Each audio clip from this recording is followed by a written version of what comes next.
All right, guys. So now we're going to go ahead and talk about vertical credit spreads for passive income. And this is going to be a strategy that, it might sound complicated. Like if you're not familiar with options, it might sound really complicated, but it's not bad. And we're going to, get into this here. I'm going to show you exactly what I mean. It's really actually quite simple once you get the hang of it. So the first thing to understand, what are vertical spreads? So a vertical spread involves opening a long or buying and also selling an options position at the same time. So it's going to be the same stock, the same type of option, and also the same expiration day, but at a different strike price. So basically, you're opening, let's say, you're buying a call option, and then you're also going to be selling a call option. Or in the case of a put option, you would be buying a call option and then also selling a put option. And so the reason it's called a vertical spread is because of the way the stock prices are positioned up and down from each other or vertically. So for example, the $10 strike to sell and the $15 call to buy. So you're selling a $10 call option and buying a $15 call option. Or let's say, you're buying a $10 put option and then you're also simultaneously selling the $15 put option. As you can see here, right, they're positioned vertically from each other. So you have a $10 strike and a $15 strike, and vice versa for a put option. Now, when it comes to vertical spreads, there's four types of combinations that you can do. So the first thing here would be a long call vertical spread and a long put vertical spread. Now, these two are going to involve what's called a net debit. Okay, so when you're looking at a long call and a long put vertical spread, you're going to be basically paying more for the option that you're buying, and then you're going to be, receiving it, or not receiving, but paying what's called a net debit. Now, when it comes to the short call vertical spreads, and the short call vertical spread and the short put vertical spread, you're going to be receiving a net credit. So just as an example, let's say you have a call option that costs $1, and you receive $1.50 though for selling the call option. So you're selling a call option for $1.50, but you're paying $1 for another call option at a higher strike, right? Or conversely, in the put option, you have a lower strike that has, you're paying $1 for, but you sell a higher strike, let's say at $15, that you receive $1.50 for. And so you have a net credit of 50 cents, or the difference between what you paid and what you sold the options for. And so when it comes to vertical spreads, when you're talking about receiving passive income, we're going to always be doing the short put and short call vertical spreads. And I'll show you exactly how that works here in just a minute. But just know you're always going to be receiving a net credit, not a net debit. And you'll see what I mean when I show you some live examples and Thinkorswim as well. But the next thing here, to talk about, I guess the first actual trade example would be short call vertical spread. Okay, so this is going to be a bearish defined risk strategy, which is made up of both a long call and a short call that are at different strike prices but the same expiration day. So once again, right, they're positioned vertically from each other. We have a short call option, which will be of greater premium value than the long call option. So just as I was saying, right, let's say you receive $1.50 or $150, times 100, because it's an options contract for selling a call option, but then you buy a call option that's higher up, right, vertically positioned. But let's say it's the $15 call option, and you sold the $10 call option, but now you're going to buy the $15 call option and receive a dollar premium. So your net credit, therefore, would be 50 cents once again. So you're always going to be talking about net credits when it comes to these types of trades.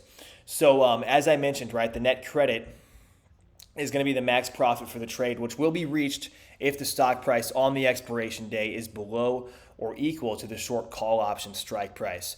Okay, so we'll get into more specific examples on that in just a minute. And then, of course, the max loss or defined risk. You're always going to have defined risk with these types of trades, so you'll know exactly how much you can lose and how much you can make. But it's going to be equal to the difference or the spread between the call option strike prices less the premium received from the initial net credit. And I know this, I might be throwing out a lot of terms right now and you might be confused, but let's go ahead and take a look at an example here. If I can get my page to load, I might have to put this on pause and come back in just 1 minute.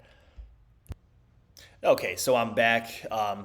So here we go, right? Here's an example of a short call vertical spread. So let's say XYZ stock is trading at $100 per share. You go ahead and you sell a 105 strike call option that has 1 month to expiration, and you receive $300 for doing so. And then you also you also buy a $110 strike call with the same expiration day and 1 month, and you pay $100 for doing so.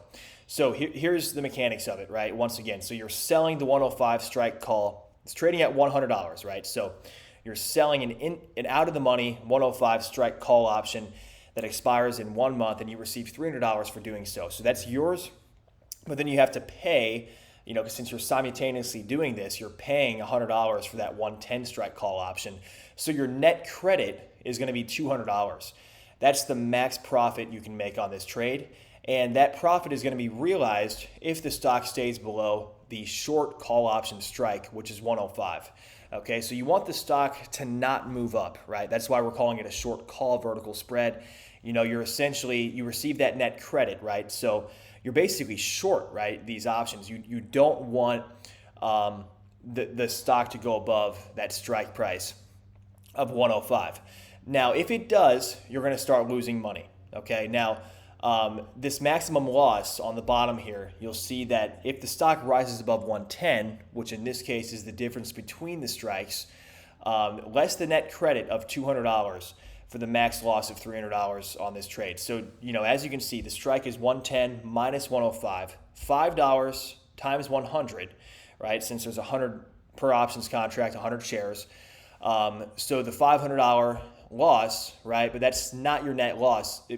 Your actual maximum loss is going to be less the net credit of $200. So your maximum loss would be $300 on this trade. So you have that defined risk. So the most you can make is the net credit of $200, but the max loss is $300. And this is just hypothetical. Obviously, you might be asking why you would risk to receive $200 if you're risking a loss of $300, and that's another discussion altogether. Once again, this is just an example so you can get an idea of how these mechanics work and how these trades can play out in real life.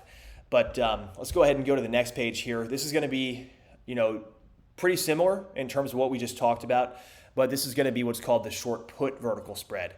So this is going to be a bullish defined risk strategy, which is made up of both a long put and a short put that are at different strike prices but the same expiration day. And so we have a short put option that has a greater premium value than the purchased put option and will result in a net credit. So once again, we're talking net credits here because we're talking passive income. We want to create portfolio income and get money deposited or credited to our account. So that's why we're focusing on both the short call and the short put vertical spread. So the short put option will have a greater premium value, just like the short call options, or the short call vertical spread, I should say. But it'll have a greater premium value than the purchase put option, thus resulting in a net credit. The short put strike will be higher than the long put. Okay, and so you'll see how this works out, and I'll show you in real life. I know it can be a little bit confusing, but nonetheless, right? What we're looking at here is, the maximum profit. This fourth point here, the maximum profit will be limited to the net credit or premium received, which is realized if the market price of the stock on the expiration day is above the short put strike price. Okay, the maximum loss will be the difference between the two strikes upon expiration less the net credit. The maximum loss is realized if the stock price is below the lower strike, the put option that was purchased. Okay, so it's very similar to the short call vertical spread. So, when it comes to looking at these, the only difference is we're dealing with put options. And so it's basically going to be in reverse. So I know all these terms can be confusing. I'm going to make a separate video on Thinkorswim, and I'm going to show you guys how to implement these trades in real life and show you exactly how to do this with live trading examples. But to go over an example right now of a short put vertical spread to keep things, try to keep things simple. XYZ stock as an example, once again, just like with the short call vertical spread example, but in reverse.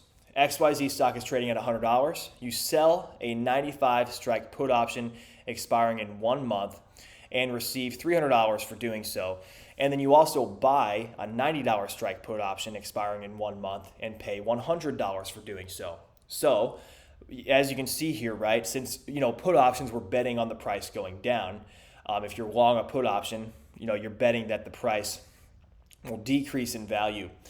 But in this case, we actually don't want this to go too low, right? Because if it does, then our maximum loss will be hit. And so you'll see here, the maximum profit on this trade is $200, which is going to be the $300 credit minus the $100 premium paid, which is realized if the stock stays above the $95 strike, right? Because that's the short strike that we sold. So that maximum profit, or the net credit, right? We paid $100, we received $300, $200 net credit, maximum profit realized if the stock stays above the $95 strike price, okay? Now, if the stock price does fall below $90, which in this case is the difference between the strikes, right?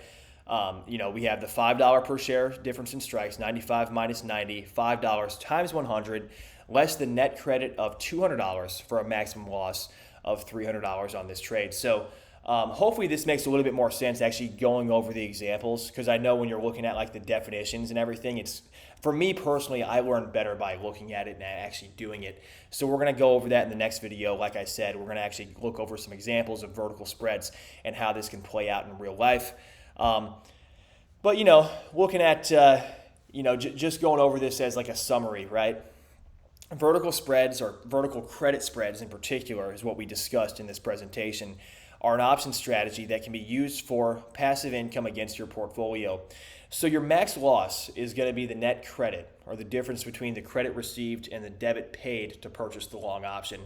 Your max loss will always be defined and is the difference between the net credit and the spread between the two different strikes. So whether you're looking at a short call vertical spread or a short put vertical spread, you're always going to have that defined loss, and you're always going to have that max profit that will be calculated. Like I'll show you on Thinkorswim in the next video. When we go through those actual live examples, you'll see exactly what I'm talking about, because, anyway, let's just go ahead and look at that in this next lesson here. You'll see exactly what I mean, and maybe we can get some more practice in terms of doing these vertical spreads, and I'll show you how this can work out in real life. All right, I'll see you guys in the next video.